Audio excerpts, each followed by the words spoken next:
Hey DJ Tech Tools, we're going to take it back old school today and teach you a classic technique that will always serve you well if you're trying to mix pop music with other pop music. What do I mean by pop music? I mean any form of music that has the traditional pop format of intro, verse, chorus, outro. Fortunately, if you know a simple technique, you'll be able to seamlessly mix in and out of any pop song and sound absolutely amazing doing it. Let's show you how to do it today with two very well-known tracks. Here on the wall, I've drawn out two typical songs in the pop format, which is intro, verse, chorus. There's lots of different variations on this. Sometimes the chorus will come first, sometimes there's a bridge. But the key thing is that the verse almost always precedes a chorus, and another verse almost always comes after the chorus. And people are so used to this format that when we break it in our mixes, it just doesn't feel good. So we want to respect the chorus and always mix in out of it. So here's what we would do.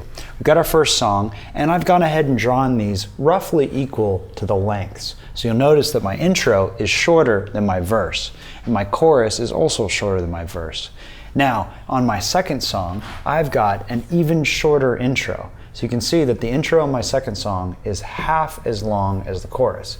And if I were to play this song out, the verse would start right here. So what I've done is represented this looping the intro twice. So we hear the intro once, it loops again, we let it play out, and this verse of this new song starts right where the verse of the old song would. So before that, we've gone ahead and even teased the audience further by only letting them hear a little bit of the first part of the intro for most of the first verse.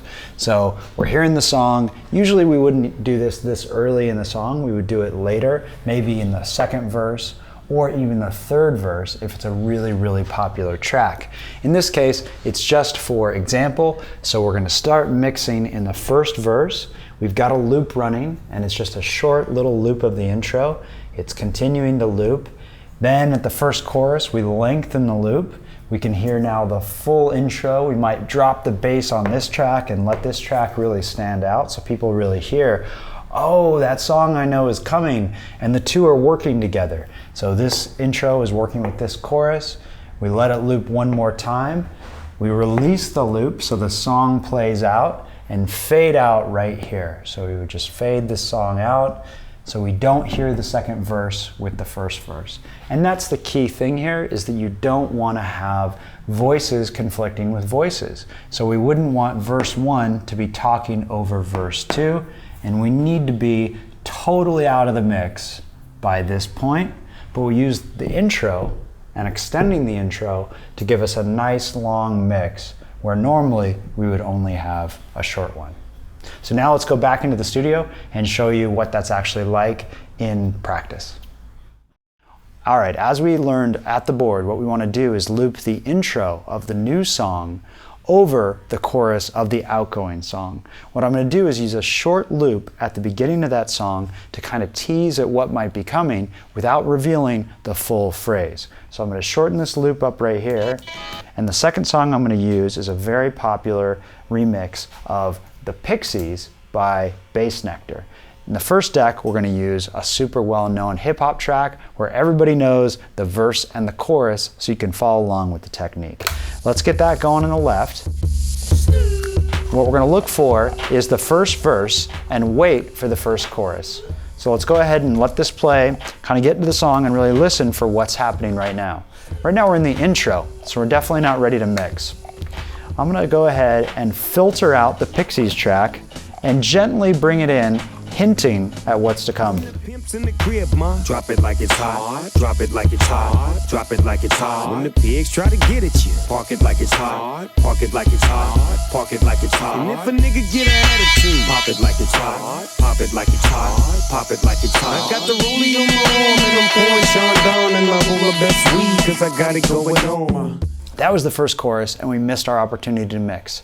So I'm just going to keep this loop going, and as soon as the second chorus starts, I'm going to release the loop and let that track B start to play at the downbeat of the second chorus. So here we go. Should be coming up soon. On my ear talking all that raspy shit, trying to ask me shit. When my niggas feel your best, they ain't gon' pass me shit.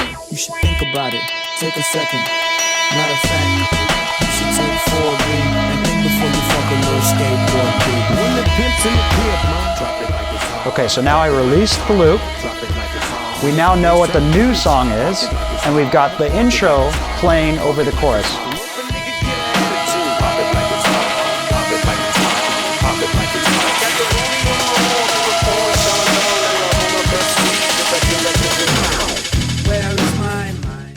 So remember, if you're playing any kind of lyric-based pop music that has a traditional verse-chorus intro format, always respect the chorus and drop that new verse at the end of the old chorus.